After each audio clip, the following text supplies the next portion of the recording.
लेकिन अभी तक कोई कार्रवाई नहीं हुई। और 1 अगस्त को इस अंजाम दिया जिसमें हमारे भाई को शहीद हो गया, हमारी भाई की निर्मम आत्महत्या कर दी। सुबह 9 बजे आंगनबाड़ी से उनको पकड़ के बंदूकों के बल पर पकड़ के ले गए और 8 लोगों ने डंडे, बंदूक और हथियारों के बट से मारा है और उनकी निर्मम हत्या कर दी। ये हम लोगों के लिए बड़ी एक शर्मिंदगी और एक सोचने वाली बात है कि इतनी निर्मम हत्या होती रहेंगी और हम लोग चुप चुप हाथ पे हाथ धरते बैठे रहेंगे। आज नहीं तो कल आपके साथ भी होने वाला है, तो हम संवैधानिक तरीके से इसको न्याय को जीतेंगे। एलवाड़ी थाने में जो हमारी 1 तारीख को FIR न्याय मिल जाएगा और इनको पूरे समाज के सामने हम सम्मानित करेंगे। हमारे शहीद हुए उनको भी सम्मानित करेंगे। हमारा ये सब समाज जुड़ा हुआ है। अभी तो ये हम कुछ ही लोग यहाँ पे आए हुए हैं। हम इससे भी बड़ा अगर हमारी मांगे नहीं मानी जाएंगी तो ग्वालियर में फूलबाग मैदान में इतना बड़ा आंदोलन खड़ा कर देंगे कि ये सरकार भी सोचने के मजबूर हो जाएगी। आप इतिहास गवाह है कि हमारे साथ यहाँ से बहुत से लोग यूपी से, उत्तराखंड से आए, उनके लिए भी मैं धन्यवाद आभार व्यक्त करना चाहता हूं कि हमारे आंदोलन को सफल बनाने के लिए यहाँ पे आए हुए हैं। जो घटना घटी हुई है वो बहुत ही निंदनीय और उसकी बहुत हम निर्मम भर्त्सना करते हैं। दूसरा क्या है, पीड़ित परिवार की हमारी जो 13 मांग है उस पर हम सब लोग विचार करना चाहिए। और आज हमारे जो मध्य प्रदेश शासन के शिक्षा मंत्री यहीं बगल में MGS कॉलेज में पधार रहे हैं, तो हमें कोई ऐसा उद्दंड या इस तरह की वो नहीं करना चाहिए घटना जिससे हमारा जो सही रास्ते पे चल रहा है आंदोलन उसमें कहीं विघटन पैदा हो जाए। और एकता के भाव से तो किसी भी सरकार हो चाहे भाजपा हो, सब सरकार में होता है। हम संविधान मान के और हम सब एकत्रित होकर और भाई का समर्थन करें और इसको न्याय दिलाने का कार्य करें और जरूरत पड़ी तो हम सब लोग फिर एकत्रित होकर एक शक्ति का प्रदर्शन करें और सबको न्याय दिलाएं। चाहे वो भाजपा हो चाहे कांग्रेस हो, एक नाग ना आता है तो हमारे लिए एक सांप ना आता है। हमें शक्ति के साथ प्रदर्शन करना है, सबको इकट्ठे होकर चलना है और भाई को न्याय दिलाने के लिए कार्य करें। हमारा यही संदेश है, सभी से हाथ जोड़ के विनती है। आज सब इतनी जनता इकट्ठी हुई है उसके लिए मैं बहुत बहुत धन्यवाद आभार करता हूँ, जो कि एक भाई की लड़ाई के लिए हम सब एकत्र हुए। जय भीम।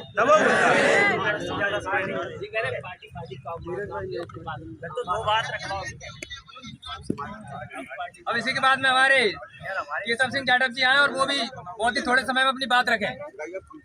सभी साथियों को जय भीम। मैं केशव कुमार जाटव, गांव डोंगरपुरा। साथियों, ये कागज मेरे हाथ में है, ये वो प्रार्थना पत्र है जो हमारे मृतक भाई कुंवर सिंह जी के द्वारा 27 जून 2023 को भिंड पुलिस अधीक्षक को दिया गया था। और इसमें स्पष्ट लिखा हुआ है कि चुनावी रंजिश के कारण मेरे गांव का जो दबंग है वो किसी भी समय मेरी हत्या कर सकता है या मेरे खिलाफ कोई भी बड़ा षड्यंत्र रच सकता है, इसलिए मेरे परिवार को सुरक्षा दी जाए। और साथ थोड़ा नीचे करो थोड़ा। इस आवेदन को देने के 2 महीने बाद 1 अगस्त 2023 को न उस समय तक ना तो उसके परिवार को और उस भाई को सुरक्षा दी गई और ना ही उसको कोई ऐसा आश्वासन या भरोसा दिया गया और ना ही दबंगों को डराया धमकाया गया जिससे वो कोई दुस्साहस नहीं करते, और उन्होंने दुस्साहस कर दिया, हमारे भाई की हत्या कर दी। इससे ऐसा प्रतीत होता है कि ये हत्या शासन की मंशा पर और शासन द्वारा प्रायोजित थी। यदि SP महोदय के द्वारा इस आवेदन पर संज्ञान लिया गया होता तो शायद आज ये हत्या नहीं हुई होती। इसके लिए मैं पीड़ित परिवार से निवेदन करता हूं कि इस आवेदन को लेकर के आप मध्य प्रदेश हाईकोर्ट खंडपीठ ग्वालियर जाइए और वहां पर पुलिस अधीक्षक भिंड को पार्टी बनाइए कि हमने उनसे प्रोटेक्शन मांगा, पुलिस अधीक्षक महोदय ने प्रोटेक्शन नहीं दिया, कोई कार्रवाई नहीं की, जिसके कारण हमारे परिवार की हत्या हुई है। तो आप कंपनसेशन वहाँ से भी मांग सकते हैं।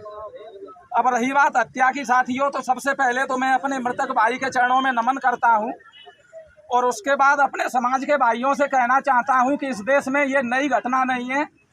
हर रोज हर प्रदेश में, हर जिले में, हर गांव में, हर गली में दलित उत्पीड़न की घटनाएं होती हैं। 50,000 घटनाओं में से सिर्फ 2,000 घटनाओं में FIR होती है और घटनाएं भी संगीन होती हैं। कहीं हत्याएं होती हैं, कहीं दुष्कर्म होते हैं, कहीं हमारे लोगों की ज़मीनें हड़पी जाती हैं, लूटी जाती हैं। साथियों, आलम यह है कि इस देश में 7 लाख गांव में से 3.5 लाख गांव दलित विहीन कर दिए गए। उन गांवों से दलित निकल करके अपनी झुग्गी झोंपड़ियाँ, घर मकान, जमीन जायदाद, पशुधन जो भी था उसको उन्होंने पौने दामों में बेचकर शहरों में शिफ्ट हो गए, झुग्गी झोंपड़ियाँ बना ली, गंदी बस्तियाँ बना ली। और जिन शेष 7 लाख गांव के 3.5 लाख गांव में जिनमें आज भी दलित रह रहे हैं, उनमें से अधिकांश कृषि भूमि विहीन हो गए और वो भी अच्छा जीवन यापन नहीं कर पा रहे हैं। साथियों, इन घटनाओं के लिए कौन जिम्मेदार है?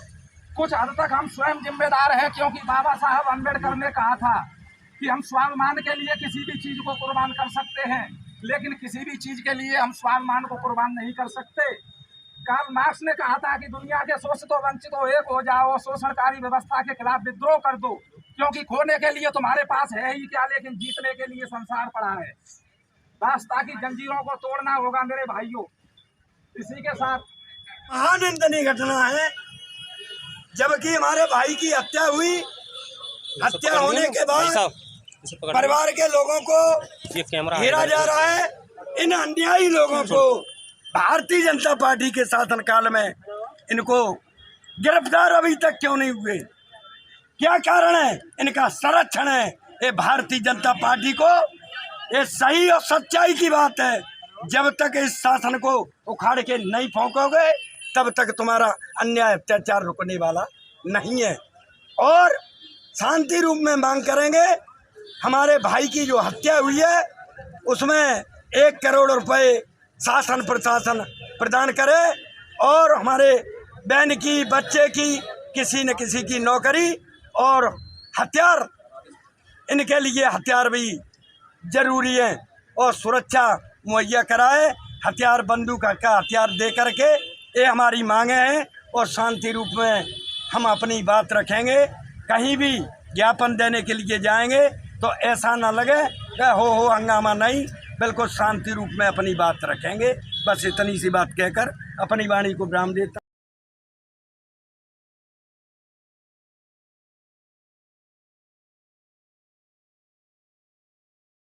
इसके साथ साथ दिल्ली के अंदर जन सैलाब पैदा करने का काम करेंगे और मणिपुर राज्य के अंदर जिस तरीके से आदिवासी बहनों के साथ बलात्कार करके उसे नग्न घुमाया गया है, तो इस देश के अंदर ये रामराज कहते हैं ना, इस देश के अंदर रामराज लाएंगे। हमें ऐसा रामराज नहीं चाहिए, हम अम्बेडकर राज चाहिए। और ध्यान रखना साथियों, अब भी एकजुट नहीं हुए तो आज भाई के साथ हुआ है तो कल आप भाइयों के साथ होगा।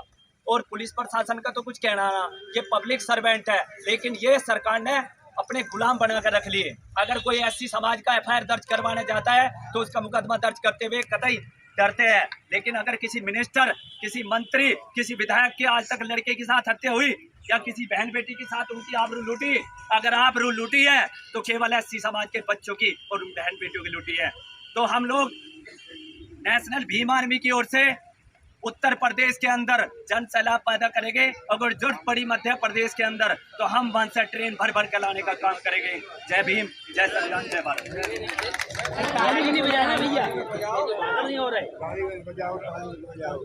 और इसी प्रकार से सभी लोग अपना समर्थन करेंगे, जिस प्रकार से हमारे लोग